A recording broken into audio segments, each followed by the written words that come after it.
naftaydu waa taada balse taada ma ahan tayda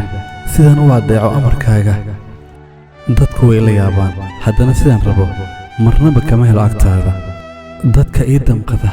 ayagoo niyadda ii dhisaya waxay dhahaan qof loo dhibtooda ma aha ee ka saar qalbigaaga haddana kaama saari karo qalbigayga hal qoraal oo dhinacaaga iga imaada ayaa beddela jihadayda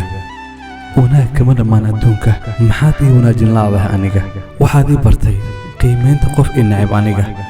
adiga maxaad u baran la'dahay qiimaynta naf ku jecel adiga adigoo faraxsan haddii aan ku arko waad isbeddeshaa markiiba weliba si dhaqsi ah run ahaantii waxaan ogahay inuusan jirin qof qalbigayga taabtay sida aad adiga u taabatay inuu siyaado nacaybka aad ii qaadi mooye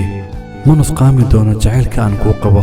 balse in aad ii dhibsato waa mid i dhaawacda haddii aad doontahay jeclaani keliya codsigayga ii tixgeli ii qabo wakhti naf wax jecel sugi karta